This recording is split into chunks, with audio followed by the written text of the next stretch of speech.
Income, ठीक है। Factor income include होता है नेशनल इनकम, ठीक है। Normal resident of a country, किसी भी कंट्री का जो नॉर्मल रेसिडेंट है उसका जो फैक्टर इनकम है वो इंक्लूड होता है नेशनल इनकम में। अब देखते हैं फैक्टर इनकम क्या है। Factor income refers to income, ये एक ऐसा इनकम है received by factor of production. Factor of production क्या है? अगर प्रोडक्शन होता है, ठीक है, सपोज करिए प्रोडक्शन होता है तो यहाँ पे कितनी चीजें होती है, एक होता है लैंड, ठीक है, एक होता है लेबर, कैपिटल और एक होता है एंटरप्रेन्योर, ठीक है। चार चीजें होती है। लैंड से आता है रेंट, लेबर को देना पड़ता है वेजेस, ठीक है, कैपिटल से आता है इंटरेस्ट और इंटरप्रेन्योर को होता है प्रॉफिट, ठीक है। तो ये चारों आपका क्या है? ये चारों आपका क्या है? फैक्टर ऑफ प्रोडक्शन, ठीक है।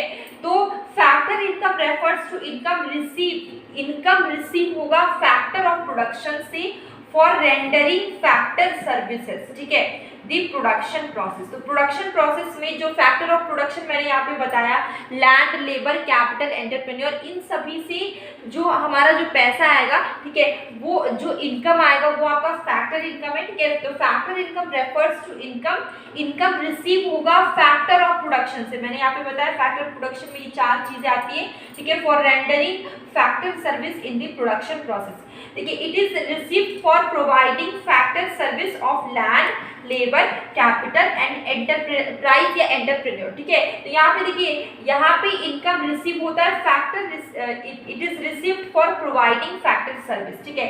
जब फैक्टर सर्विस प्रोवाइड होगा, ठीक है, उसी से ये इनकम रिसीव होगा। और देखिए फैक्टर सर्विस में क्या क्या आ रहा है? लैंड, लेबर, कैपिटल, एंटरप्राइज, ठीक है।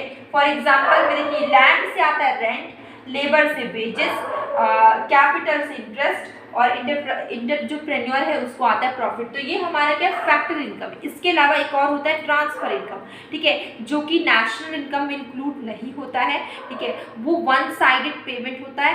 लेकिन अभी हम लोग इसको इसी में हम लोग एक और चीज पढ़ेंगे, ट्रांसफर इनकम। चलिए यार, हम फिर कुछ बोलते